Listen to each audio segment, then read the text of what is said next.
So this is where we bring in KCD, and we get to ask her about the holidays and if she is still, completely and totally just balling out when it comes BALLING when it comes to everything Christmas. And so this is where we bring in KCD and find out what's going on in her mind. And it looks like, yeah, you're balling out. You're still balling out for Christmas, aren't you? I'm home. I'm back. I didn't really travel too much, so I'm doing good. So, all right. So let's see. You have the, what is it? Are those lilies behind you? Is that what that's? Fake ones, yes. Okay. So fake lilies and an equally artificial tree off your right shoulder. Okay. Yes. And you and I were discussing things yesterday. And so Owen got what he wanted for the holiday. You told me this. Always. If anybody got the best gifts, it was Owen for sure. Like it's not even a question. and yeah, because we noticed that Owen was hanging out and partying outside, and he was hanging out with friends, and so he had play dates and everything else. It's like, yeah, I got my Christmas gifts. I'm gonna go outside and play. So Yeah. was that pretty much how it was? Pretty much. And he had some guests and someone to like not be as boring as me and do the same thing every day. So he got some hikes, he got some trail walks and different things. And yeah, he had a great few days for sure. All right. What about you? It was good. I hosted some of my family. So they were here for about 5 days. And then I went to some more family a couple hours away and took Owen with. So besides a couple hours drive, no travel for me, which was great. Just decided to trick everyone into coming to see me. There you go. Well, but considering that before that, and this was the reason that you weren't with us 2 weeks ago, was because of 30 minus 7 is 23. You were in Italy. I was. And you were hanging out with HOR and seeing what life is like at Como. So this is my first question for you. What was it like to experience Italian football? And you got to see both the men's and women's game, correct? I did. Okay, so what was it like for you to experience Italian soccer up close and personal with what's going on at Como, which says Fabregas is doing fantastic on the men's side. We don't necessarily get to find out about what else is going on over there. So what was this excursion like for you heading overseas? It was amazing. It was a quick trip. I flew in to meet up with Heather to see first the women's game. I saw their last game of the fall season, which was wonderful. They ended up with a 4-0 win. They're top of the table, 5 points clear. They're trying to get promotion into Serie A on the women's side. They're in Serie B right now. They were in the 4th division when Heather O'Reilly took over as head of women's football and brought a different vision there, new sporting director, new head coach. And you could see a style and a brand that they've been implementing, and it's working in Serie B. So they're doing a great job there on the women's side. I wasn't able to stay throughout the entire week. They had a cup game as well against Inter, and they lost 2-1. They were down 1-0, equalized, ended up losing, but Inter sits 4th in Serie A. So I think it was a good measuring point and measuring stick for the women's side of some areas still to grow, but show how far they've come and how they can compete. Okay, so since we've opened that door, let's go into 2025. And I asked you specifically what we were going to be doing today. And this is where we go and we make sure that we look at 25. Yes, and caffeine is definitely a desire. Sorry, I got my gingerbread house. I'm still in the holiday spirit. Nothing wrong with that. Like I said, we embrace the full holiday, the 12 days of Chris Kwanzaa, which I think Ricky says like 1617 and Alex. So 1617, that's where we are. Let's get into 2025, and this is where you open up the Kacey White High School senior yearbook, and we look at the senior class that is exiting here in 2025. When it comes to the NWSL, we got into the discussion yesterday about the HIP rule and what it looks like, and you can discuss that as much as you want when it comes to yays, nays, concerns, what have you. But when it comes to the NWSL in 2025, what stuck out in your mind that we need to pay attention to leaving 25 and heading into 26? Well, first off, I just wonder if Alyssa Nair is going to score another goal in 2026. That's my hope. So on the humor side of things, I just love seeing that. I think it's always fun when you see some interesting things like that happen. So I'm going to keep my eye out to see if we got any late game drama from Alyssa Nair in 2026. We'll see on that. For the 2025 season, one of the things that we talked about all year that was unprecedented in a lot of ways was the way Kansas City Current had regular season form. It's always been so much closer than that at the top, and it was just unbelievable what they did, but then not being able to turn that into winning a championship. So I think they're going to come back extremely hungry. New head coach, interesting hire coming from the men's game. So I think that's going to be one to watch. Is they're so talented with now a chip on their shoulder. And how do they turn that into something really exciting in 2026 is something that fans, I think, should be aware of. And you look at what happened in 25 with a lot of the big name franchises that we naturally gravitate toward. Washington, you know that Michelle Kang wants to invest. Their roster is stacked. Gotham is stacked. Angel City is going to want to rebound from what happened in 25. San Diego is going to want to go further. You've got a lot of these large city hub franchises that really want to come back and do some damage to make up for what didn't happen in 25. Definitely. And I think it's going to be interesting to see the investment that continues to happen. It's already happening across the league in general. But as you mentioned, some of those clubs that definitely have higher expectations for their results. Not that every club doesn't, because I think they do, but some are in a position to really make that jump from a financial perspective as well, and what their expectation is of their fans, their front office, and everything. So I think we'll see that with some of them going into 2026. And you mentioned 26. Boston has already tried to bring in big names. Ella Stevens has been a signee for Boston Legacy, and we find out that Denver Summit has agreed to a $450,000 deal with Pachuca Femenil to bring in Ayo Oke, the highest known incoming fee for an American player in NWSL history. So Denver and Boston ain't messing around either with what they're trying to do to get ready for 26. Definitely not. You have to bring in players that are going to be franchise players and franchise names. And we all know that have at any level, having a player that can be the difference maker is what really helps you. But they're still going to have to continue to form the bulk of their rosters, which they're starting to do. There's layering that in. But how deep can they get their rosters? We know that there are clubs who have had success in their first year. San Diego Wave was a prime example of that in an expansion year. So it's not out of the question that either of these clubs can compete, but they're going to have to continue to round out the roster. What we're starting to see is they're getting goalkeepers in, goal scorers, and now it's about filling in the rest of the pieces. Okay, so in 2025 in the NWSL, was there one player for you that was a surprise that you didn't have on your radar? And this player just shows up and shows out. And you're like, okay, I didn't have that on my bingo card. Who was the surprise for you in 25? Anybody? Ooh, that's a really good question. And you can do Mount Rushmore if you want. You can do like 4 or 5 off the top of your head. It doesn't have to be like one individual. I don't know.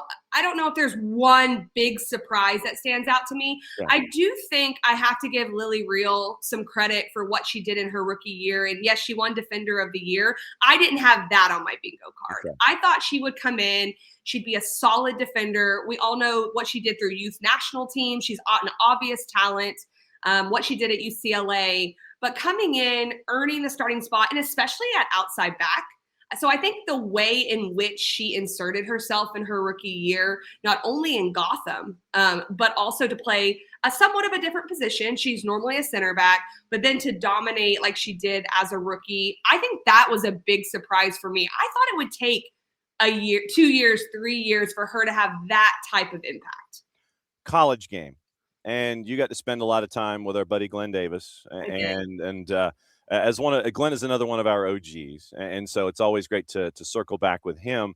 When you look at the ACC and the SEC from 2025, what sticks out in your brain is like the tent poles that we carry forward? Well, I do think that what we saw was that the ACC continued to dominate at the highest level, getting 3 out of 4 teams in the Women's College Cup. They had 4 out of 4 the year before. That doesn't seem to be changing. And the SEC had some really top performing teams this year. And then you see a TCU get to the College Cup for the first time in program history. So there are other teams that are competing. But as we got into the NCAA tournament, it still kind of felt the same, where the ACC teams came through mostly unscathed and were able to deliver, and then one of them wins. And so I don't expect much different in 2026. I do think the gap is closing on results and how tight the games are and everything like that. But ultimately, those programs are still getting all the way to the end. So you mentioned a TCU. Who are those? Who are those darned outsiders that could be knocking on the door to sit there? And it's like, you SEC people, you know, if it wasn't for you meddling kids, like the Scooby-Doo episode, you unmask the villain, and it's the SEC. Who comes in the mystery machine in 2026 that can do it? Is it somebody like a TCU? Is it somebody like a UCLA that had early work against teams in the SEC? Who can be those teams that can knock a door down? I have a lot of trust in Eric Bell, but he's going to have to replace Seven Castaigne, or someone's going to have to step up for TCU to have a repeat type of year. It's going to be difficult to do.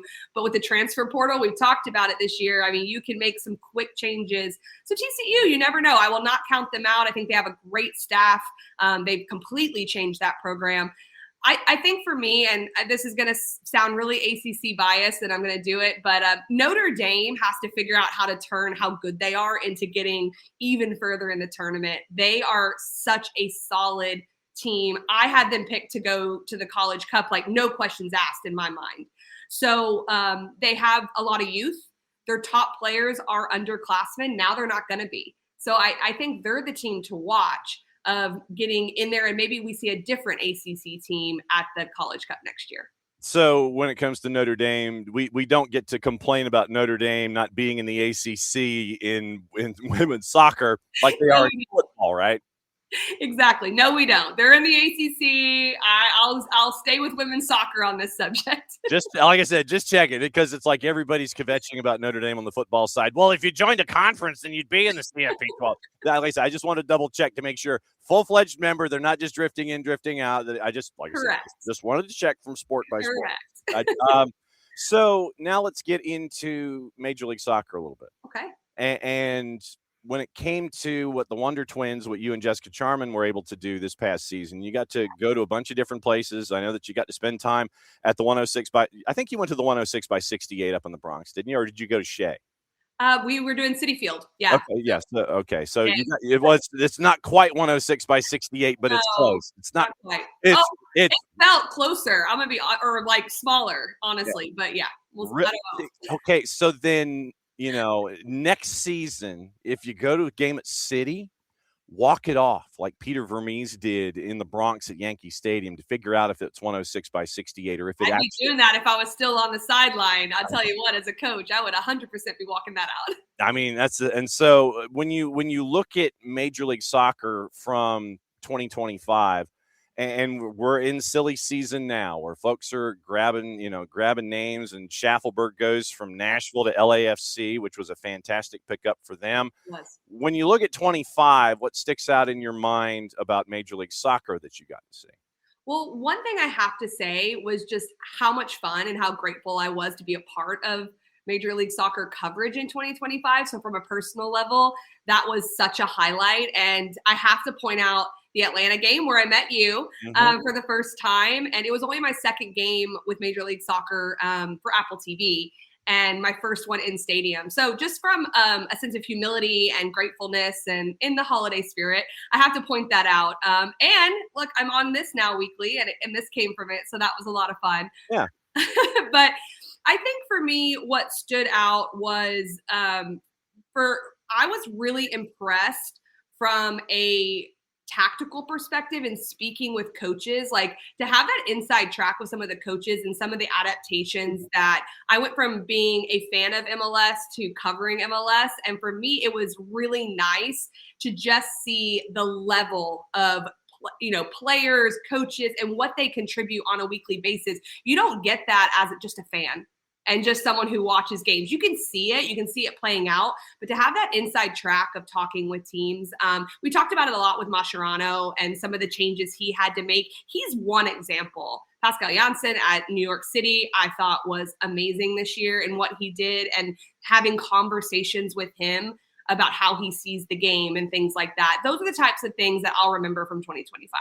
I was going to say, since you have done both the playing part and the coaching part, getting to pick the brain of those other coaches. Who were some of the you mentioned Janssen, but who did you learn the most from when it came to opening your eyes and coaching? Or was it just like, yeah, I learned from Mascherano, I learned from Pascal Janssen, I learned from all of it. But was there an eye-opening conversation from one of those guys that just kind of stands out to you? That's a good question. I had a little bit from a couple.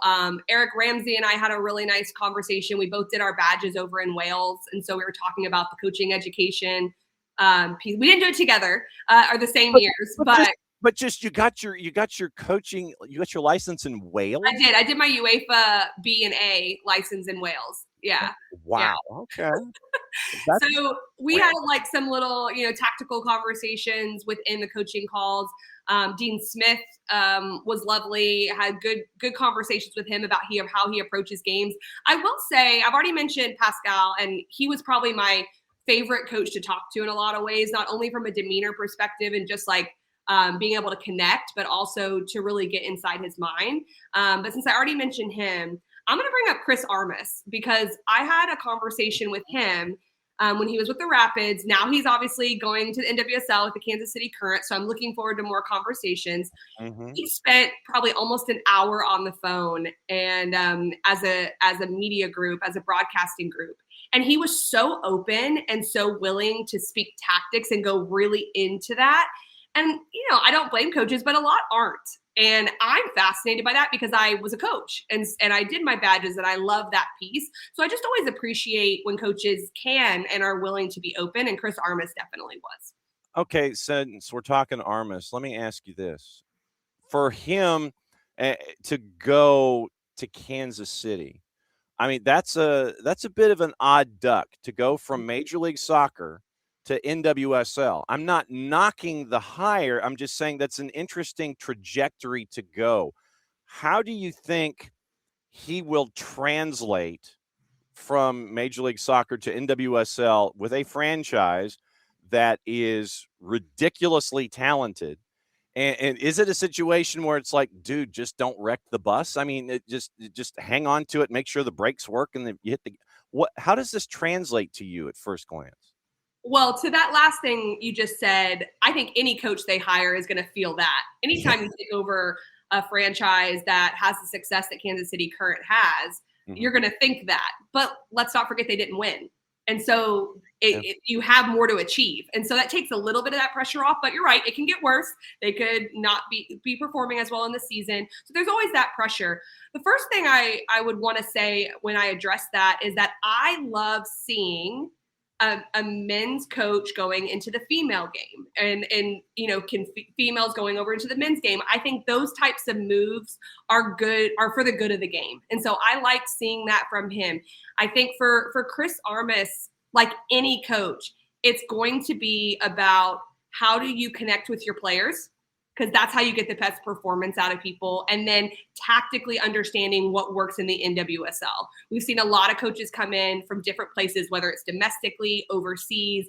And that first year, they're like, wow, this league is different than maybe coaching in Europe or maybe coaching in the men's game. There are going to be nuances, just like as a broadcaster, when you're watching a men's game versus a women's game, so many similarities, but there are nuances to the games. And I think how he adapts to that and sets them up tactically will serve as his success. Yeah. And I want everyone to remember when it comes to Chris Armas, yes, he's from the Red Bull school, but that does not mean that he is going to bring his Red Bull yearbook into Kansas City with that offensive talent that is there.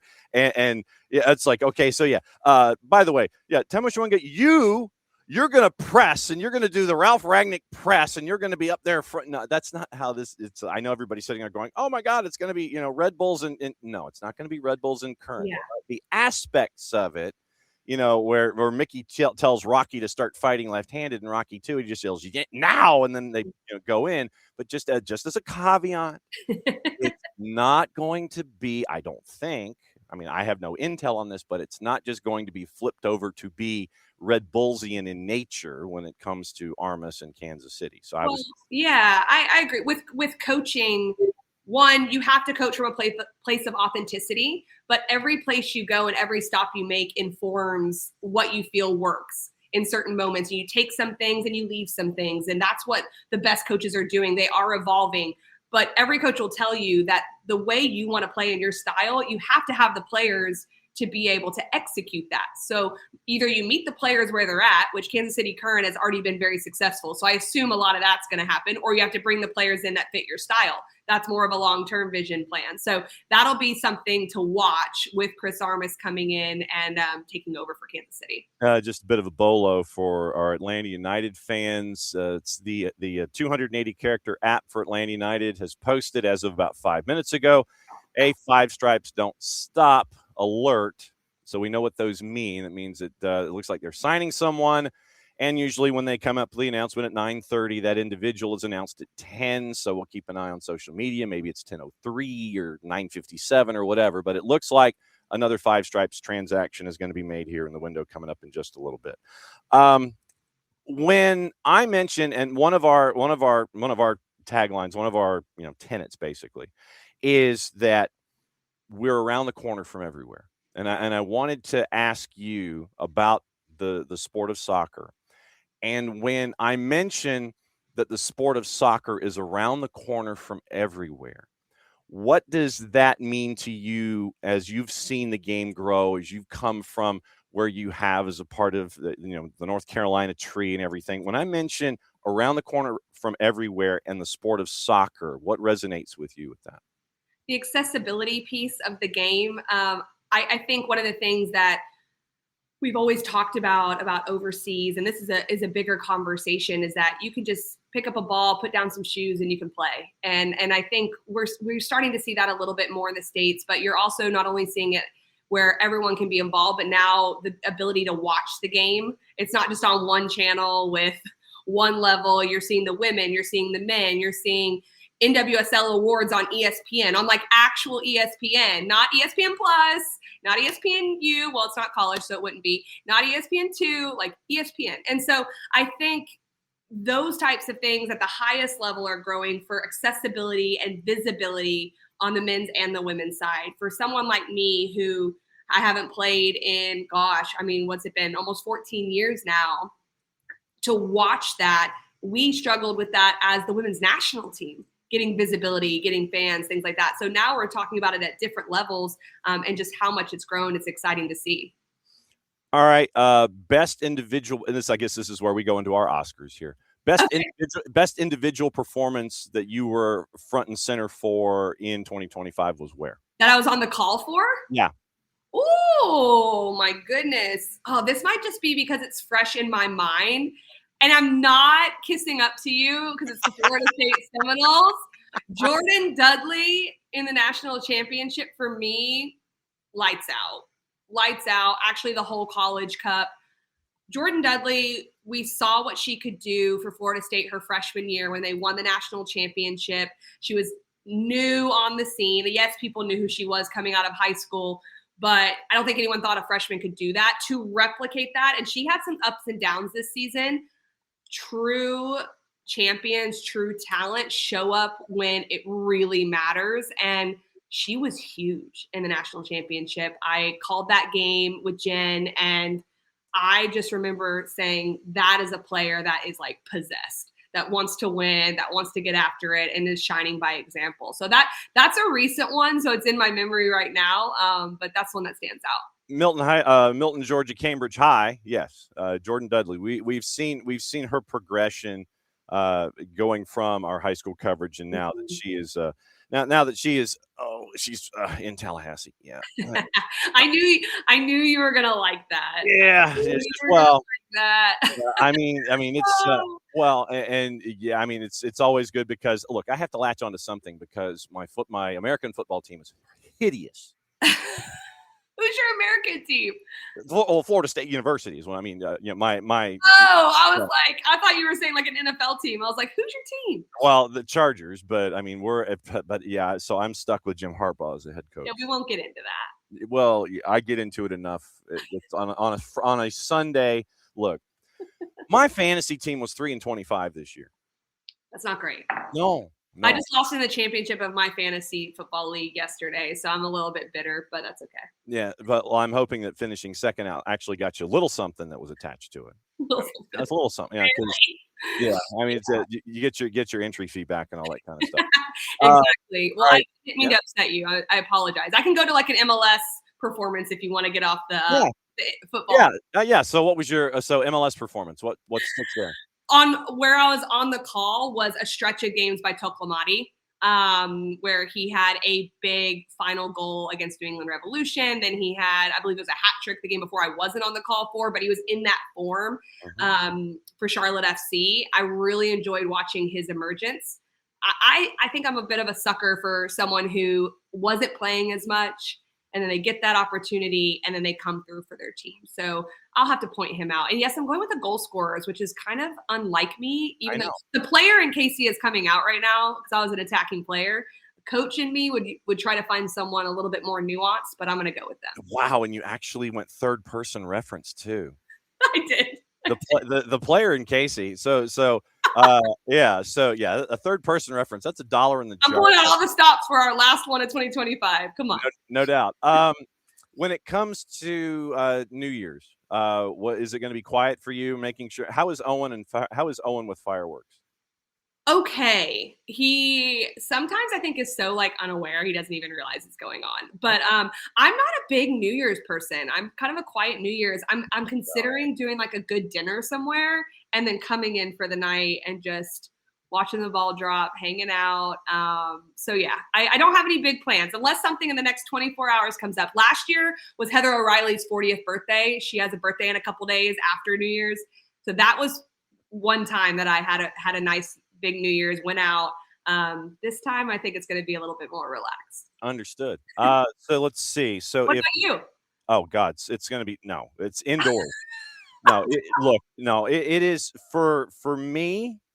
It is amateur hour, and Love it. and it's just like nope, not going out, not doing nothing.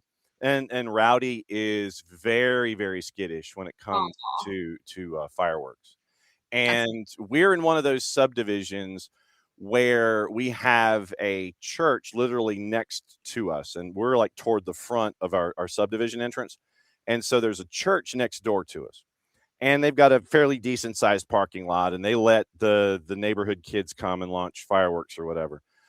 It has apparently turned into and this almost might be an opening kickoff kind of a thing.